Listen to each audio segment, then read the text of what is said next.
Oke, di sini ada pertanyaan yang lumayan panjang sebenarnya ya, tapi judulnya adalah singkatnya Best Practice Mengembalikan Respons API. Nah, sebagai programmer baru saya ingin tahu, sebagai programmer baru saya ingin tahu best practice untuk mengembalikan respon API itu seperti apa. Beberapa pengalaman saya mengembalikan respon itu berbeda-beda.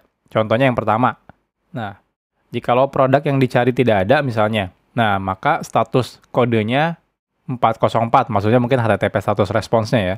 Lalu respon bodinya di sini ada JSON, ada message-nya produk tidak ditemukan. Lalu contoh yang kedua, kalau produknya tidak dicari tidak ada, status code-nya 200 gitu ya. Respons bodinya statusnya false, message-nya produk tidak ditemukan. Dari kedua contoh di atas, manakah yang relevan? Atau adakah rule atau aturan untuk mengembalikan respons? Oke. Kalau saya bilang apakah ada best practice atau ada aturan gimana caranya kita bikin struktur respon dari si API, itu nggak ada sebenarnya. Tapi kalau best practice itu baik lagi. Idealnya karena API itu rata-rata adalah RESTful API gitu ya. Dan dia pakai protokol HTTP, harusnya kita ngikutin best practice dari si HTTP. Nah, yang di atas, ketika kita mengakses sebuah data yang tidak ada, maka sudah benar balikannya 404. Kenapa? Karena HTTP status code itu adalah 404 gitu ya untuk not found. Kalau yang di bawah, itu udah pasti nggak sesuai dengan HTTP. Toh kan yang dicari nggak ada gitu ya. Maksudnya produk yang mau diambil itu nggak ada. Masa balikannya 200 gitu ya. Jadi nanti kelihatan tuh dari, kalau teman-teman inspect elemen, kelihatannya nggak ada error gitu ya. Si networknya nggak ada error, padahal error sebenarnya. Karena nggak ketahuan gitu ya. Karena responnya 200 terus. Oke, saya akan bahas sekarang ya. Jadi, kalau teman-teman bikin API, itu pastikan selalu ngikutin yang namanya aturan HTTP ya. Jadi di dalam HTTP, itu ada beberapa jenis response code. Ini respon HTTP status ya. Jadi yang pertama itu ya sudah pasti 2XX ya. 2XX itu apa? Ya ada 200, 201, 202, dan seterusnya. Nah, intinya adalah semua request yang sukses, itu kita balikan 2XX ya. Contohnya 200 mungkin yang biasa gitu ya. Jadi ini untuk respons yang sukses. Oh, ini saya baru bahas dari HTTP statusnya ya.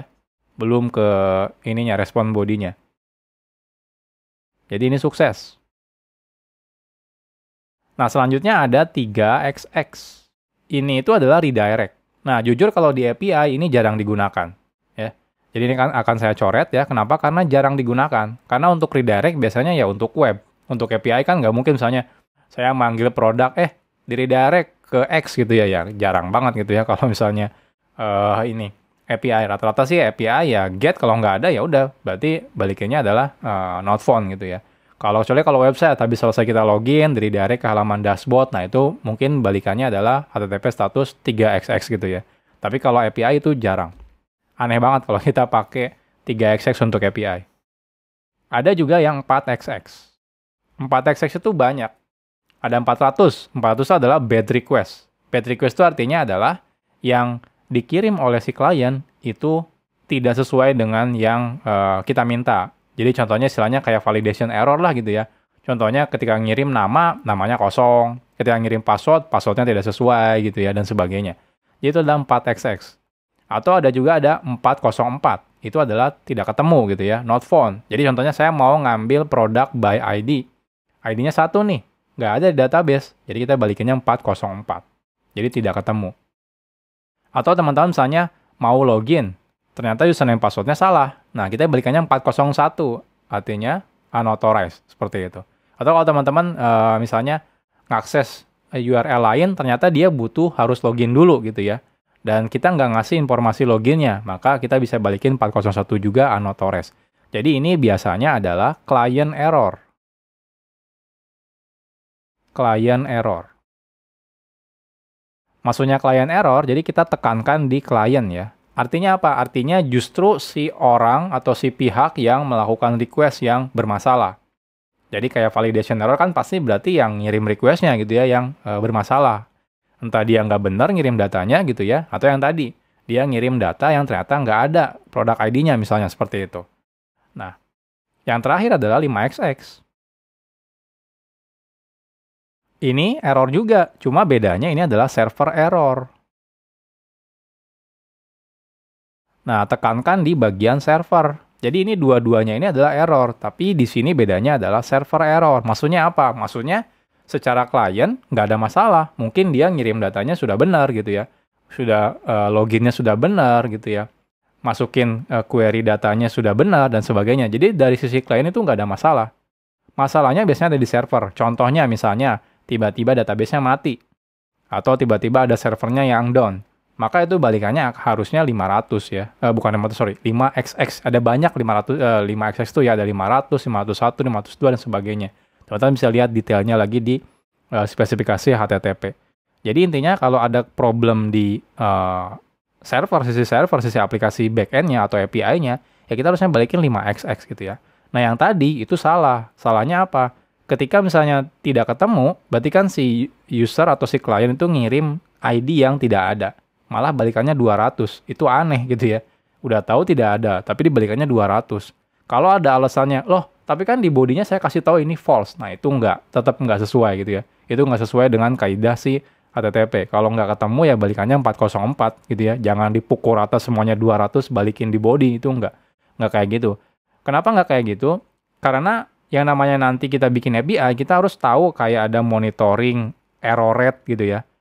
Karena kalau teman-teman balikin 200 semua, anggap aja ya, oke kita anggap aja, oke saya nggak peduli sama HTTP, pokoknya saya balikin 200.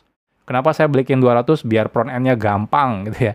Biar front end-nya nggak perlu parsing HTTP respon langsung dari body, oke, kita jadi ngeyel misalnya. Kita akan ngeyel gitu ya. Pokoknya balikannya selalu 200. Pokoknya nanti ada di bodinya. Bodinya ada error misalnya true gitu ya, atau apalah. Nah, kalau teman-teman cuma bikin aplikasinya kecil-kecil gitu ya, oke nggak masalah. Tapi pada kenyataannya kalau teman-teman nanti terjun ke industri gitu ya, aplikasinya bakal gede. Membuat aplikasi itu cuma tahap awal kita dalam perusahaan biasanya. Ujung-ujungnya adalah aplikasinya bakal dijalankan, dan setelah dijalankan itu perlu dimonitor namanya. Semua tool monitoring itu akan detect dari respon status HTTP ya. Jadi ketika misalnya semua status responnya 200 semua, secara monitoring itu ya aman, istilahnya tuh hijau terus gitu ya. Secara monitoring aman, hijau terus gitu ya. Nggak pernah ada error. Kenapa? Karena nggak kelihatan sama sekali errornya. Bayangkan kalau ini kejadian misalnya tengah malam gitu ya. Ketika banyak orang transaksi, di monitoring tool-nya hijau aja gitu, nggak ada masalah. Wah, itu tahu-tahu ada komplain dari user, banyak komplain ke CS kita, customer support, tiba-tiba besok pagi siap-siap aja dimarahin sama bosnya gitu ya. Kenapa? Karena kita nggak tahu ada error sama sekali. Nah, bayangkan kalau teman-teman sudah bedain gitu ya. Nanti ketika tiba-tiba respon dari aplikasi kita kebanyakan misalnya 500 gitu ya, otomatis monitoring tool-nya tahu ada masalah. Jadi misalnya dari traffic 100% gitu ya, nanti bisa kelihatan. Misalnya di sini hijaunya tadinya 100% gitu ya. Nanti kelihatan degradasi penurunan dari performa aplikasi kita bisa turun segini ya. Jadi yang ini hijau gitu ya. Nah yang ini merah semua nih. Jadi artinya naik error rate merahnya. Tadinya misalnya 0% di sini ya. Tiba-tiba error rate-nya naik jadi 80%. Nah dari sini gampang banget sih monitoring tuh langsung ngasih trigger alert. Biasanya sih kalau di saya rata-rata kalau misalnya udah naik ke 20% error rate-nya, udah langsung kasih alert gitu ya. Kenapa? Karena ada masalah berarti. Dan harus diperbaiki saat itu juga, atau minimal di troubleshoot problemnya apa. Bisa aja contohnya database-nya mati gitu ya. Kita kan tinggal restart aja database-nya. Bayangkan kalau kita sama sekali nggak balikin respon 500, cuma 200 saja semua ya. Jadi dianggapnya sukses aja, nggak ada apa-apa. Nah itu bisa bahaya. Jadi banyak banget nanti kayak monitoring, apa-apa dan sebagainya. Itu semuanya part of habis selesai aplikasi dibuat, itu part of maintenance-nya gitu ya. Jadi teman-teman pastikan ngikutin best practice-nya. Karena hampir semua tool monitoring itu rata-rata pasti seperti itu. Jadi ya istilahnya jangan terlalu ngeyel gitu ya. Nah ini baru HTTP statusnya doang. Jadi harus sesuai dengan jenisnya. Kalau sukses ya 2XX. Kalau error dari klien, 4XX. Kalau error dari server, ya 5XX. Nah, sekarang pertanyaannya gimana dengan responsnya? Istilahnya itu response body-nya. Nah, sebenarnya nggak ada aturan kalau untuk response body, karena HTTP sendiri tidak mengatur untuk response body-nya. Kenapa? Karena response body sekarang mungkin kebanyakan JSON ya. Zaman dulu jarang JSON, zaman dulu tuh namanya kebanyakan XML bahkan. Makanya AJAX itu, kalau teman-teman lihat kepanjangannya kan asynchronous JavaScript and XML HTTP request gitu ya. Jadi ada XML-nya, nggak ada kata JSON, itu nggak ada. Ya. Jadi dulu itu kebanyakan pakainya XML. Sekarang memang lebih populer pakai JSON. Jadi sekarang saya mau bahas yang JSON-nya. Ini sebenarnya bukan lebih ke aturan secara umum harus seperti ini ya, tapi ini mungkin saya sharing yang biasa saya lakukan. Oke, jadi ini teman-teman udah tahu ya, jadi harus ngikutin HTTP status code. Jadi yang ini nggak boleh nih yang bawah, yang balikin 200, produknya nggak ketemu, 200 itu salah, harusnya memang di atas 404. Nah, sekarang kita bahas tentang bodinya. Bodinya seperti apa?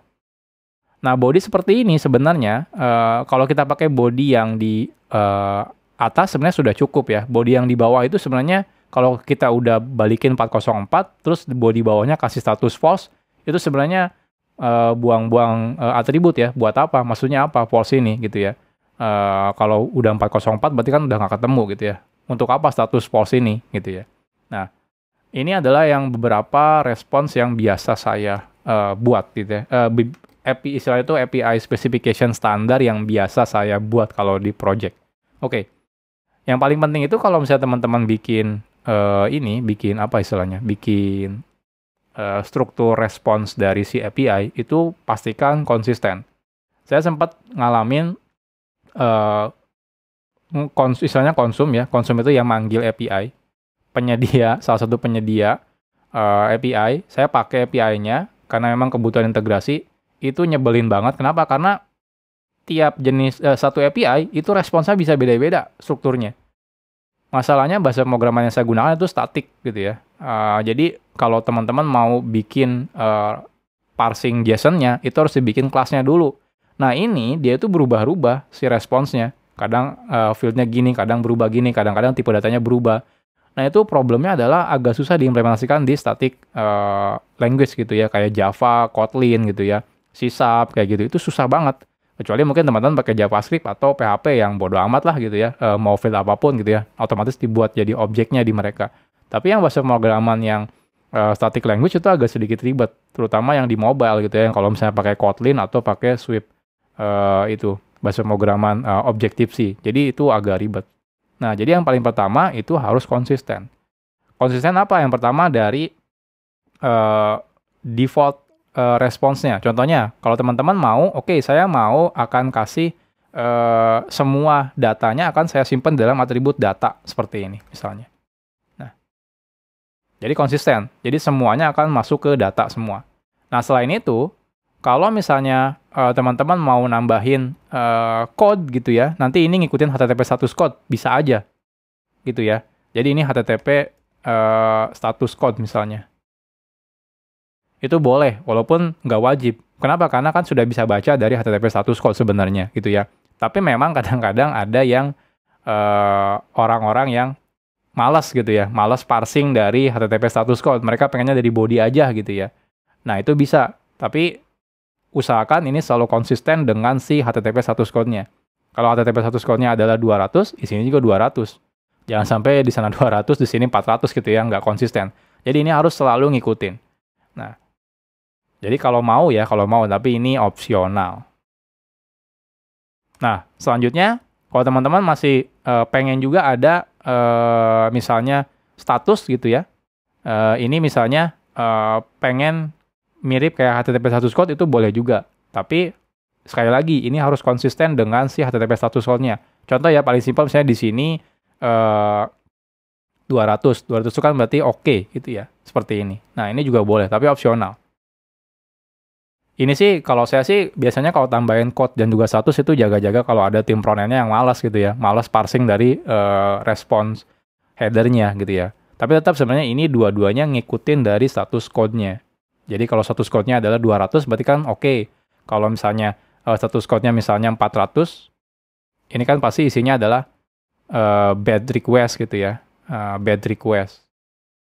Kalau misalnya ini balikannya 404, ya berarti ini adalah not found. Jadi dia selalu ngikut dari si HTTP status code. Nah yang paling penting adalah di sini. Biasanya yang saya lakukan adalah saya nambahin field data. Data itu nanti Pokoknya semua respons data akan masuk di sini. Jadi saya tuh kalau misalnya nge-get produk nggak langsung balikin JSON isinya ID produk gitu ya. Habis itu nama produk itu enggak. Biasanya sih ini akan masuk ke dalam si data ini. Seperti ini. Ini name, sorry. Nah, biasanya seperti itu. Nah, seperti ini biasanya kalau respons sukses. Nah, gimana kalau responsnya itu dia bentuknya lebih dari satu, contohnya. Contohnya kayak mau saya search produk, berarti kan bisa lebih dari satu. Nah, kalau search produk ya di sini simple, array gitu ya. Nah, jatuhnya kayak gini, array. Ups. Nah, jatuhnya seperti ini. Nah, bukannya kalau gitu berarti berubah ya dari tipenya objek jadi tipenya array. Memang berubah, tapi bahasa pemrograman yang statik pun itu mengerti cara ngerubahnya. Karena di dalam bahasa pemrograman statik, yang penting field-nya nggak ini istilahnya apa ya? Nggak gonta-ganti tipe datanya, misalnya dari integer jadi string. Kalau cuma dari array menjadi tipe data objek itu nggak masalah. Kenapa? Karena bahasa pemrograman sekarang banyak yang support generic gitu ya. Jadi nanti kalau di bahasa pemrograman contohnya kayak Java, Kotlin, Swift dan lain-lain itu cukup misalnya responsnya kalau balikannya responsnya produk. Nah, cukup produk. Oh, ternyata responsnya itu adalah ini bukan project, sorry. Produk. Oh, responsnya itu adalah lebih dari satu gitu ya. Jadi ini respons gitu ya. Ini bisa misalnya list produk seperti ini. Jadi ngikutin dari ininya. Yang penting nah ini data ininya. Jangan tadinya ID-nya string. Ini misalnya name gitu ya. Tiba-tiba berubah name-nya jadi objek misalnya. Nah, ini agak ribet gitu ya. Nah, atau misalnya name-nya berubah menjadi boolean gitu ya. Nah, ini jadi ribet. Jadi pastikan selalu konsisten. Nah, ini biasanya. Nah, selanjutnya, ini kan yang sukses gitu ya. Ini yang sukses. Nah, selanjutnya biasanya kadang-kadang yang namanya respons dari lebih dari satu. Contohnya, kayak gini misalnya ini, anggap aja ini array gitu ya. Nah, kadang-kadang ada istilahnya pagination. Nah, di mana respons pagination? Nah, biasanya saya akan bikin field tersendiri untuk pagination. Jadi di sini misalnya teman-teman bisa tambahin atribut page misalnya ya. Page-nya itu apa? Nah, biasanya di sini dikasih detailnya. Nah, ini contoh ada suggestion-nya ya dari GitLab Copilot. Contohnya seperti ini. Jadi misalnya size itu adalah per page-nya ada berapa? Dikasih tahu tuh. Karena kadang-kadang front-end butuh tahu. Nah, di sini ada total elemen gitu ya. Atau misalnya total ya, simple. Contohnya totalnya ada 100 di dalam database kita. Nah, ini adalah total page. Total page misalnya ada, ya simple sih sebenarnya ya, tinggal 100 dibagi 10 kayak gitu ya. Atau kalau mau dikasih tahu biar front end nggak perlu ngitungin ya tinggal dikasih tahu. Nah, lalu di sini adalah number atau misalnya istilahnya yang current gitu ya. Jadi saat ini kita lagi buka page berapa gitu ya. Contohnya kita lagi buka page 2. Nah, seperti ini. Jadi dikasih tahu tuh di responsnya. Nah, dari mana kita tahu current-nya? Nanti kan pasti di query parameternya dikasih tahu ya, oh saya mau buka page 2, page 3, page 4, dan seterusnya. Kayak gitu. Jadi ini contoh untuk kalau teman-teman balikin ada data page-nya. Jadi seperti ini. Nah, karena responsnya ini sudah standar misalnya, jadi kalau teman-teman tadi yang get-nya cuma satu objek, berarti ya ini nanti isinya bakal nol gitu ya, kosong, nggak ada mungkin ya. Nah, seperti ini. Nah, ini kalau yang sukses. Ini yang biasa saya buat gitu ya. Jadi teman-teman ya bisa disesuaikan, ya bisa juga bikin yang baru itu nggak masalah. Tapi yang penting ini alasan-alasan saya kenapa bikin seperti ini. Nah, sekarang pertanyaannya gimana kalau yang error gitu ya. Ini kan yang sukses. Gimana kalau yang error? Nah, kalau yang error biasanya contohnya misalnya di sini 400 gitu ya. Ini adalah bad request. Yang namanya misalnya error sudah pasti nggak ada data gitu ya. Karena kan error gitu ya, dan nggak ada page juga gitu ya. Nah, lantas apa yang dikasih tahu? Nah, yang dikasih tahu adalah errornya. Nah, error yang tadi itu, yang di sini, ini salah nih errornya. Kalau kasusnya misalnya 404 mungkin oke, errornya seperti ini boleh. Tapi kalau misalnya nanti kita misalnya nge-create data, errornya jangan seperti ini ya. Kenapa? Karena kalau kayak gini, itu cuma misalnya produk tidak valid misalnya, seperti itu. Nanti bingung, yang nggak validnya apa gitu ya. Jadi kita harus beneran kasih tahu detail dari apa yang nggak validnya. Nah, contohnya yang biasa saya lakukan adalah, saya akan bikin nanti itu ya, atribut errors. Ya. Kenapa ada S-nya itu? Karena lebih dari satu biasanya. Nah, di sini, saya akan buat sebuah objek. Objeknya itu yang pertama adalah field-nya, field apa yang error, ya. Dan value-nya itu adalah daftar errornya apa aja. Jadi contohnya di sini, saya mau membuat produk misalnya ya, ada ID sama name-nya. Oke, misalnya ID-nya error gitu ya, yang dikirim. Nah, nanti di sini saya akan kasih.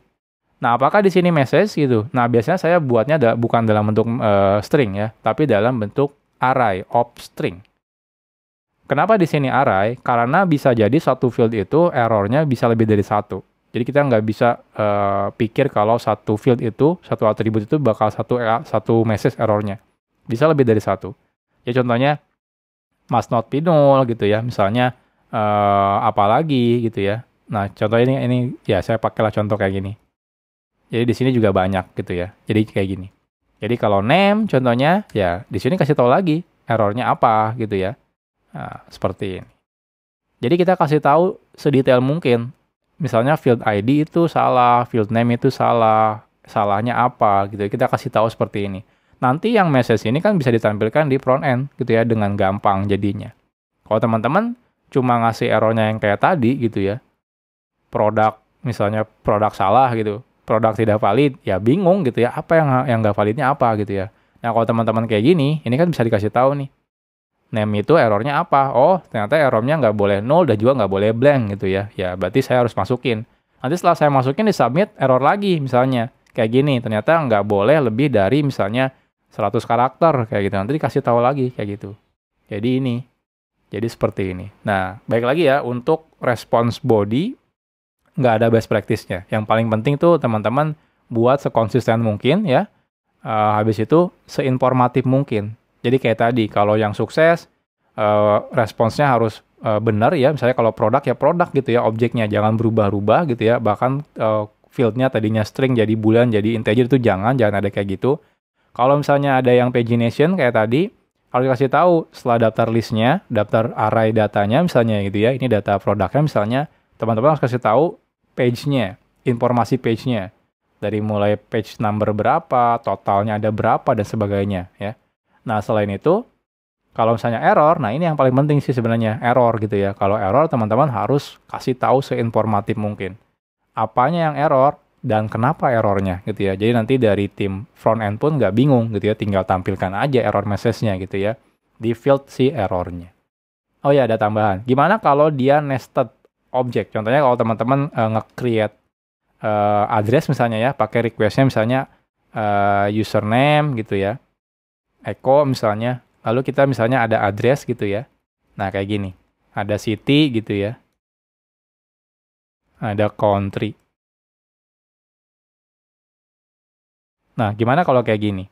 Nah, kalau saya biasanya, kalau ada yang nested seperti ini, maka saya akan masukkan menjadi titik di sini. Misalnya address titik city. Nah, seperti ini.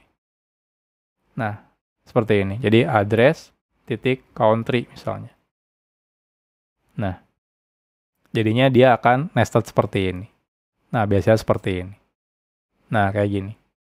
Jadi yang paling penting itu sebenarnya formatnya bebas ya, mau seperti apapun, teman-teman mau bikin standarisasi sendiri boleh, nggak ada masalah. Yang paling penting adalah ya kayak gitu. Harus dikasih tahu mana yang error gitu ya. Errornya apa? Jadi tim front end pun nanti kalau mau memperbaikinya itu, menampilkannya gitu ya, ke usernya itu lebih informatif. Jadi mungkin itu aja ya jawabannya. Mudah-mudahan nggak kepanjangan. Jadi balik lagi, yang paling penting adalah teman-teman ngikutin HTTP status, HTTP standarisasi. Kalau untuk responsnya yang penting adalah seinformatif mungkin ya. Jangan sampai membingungkan bagi si penggunanya.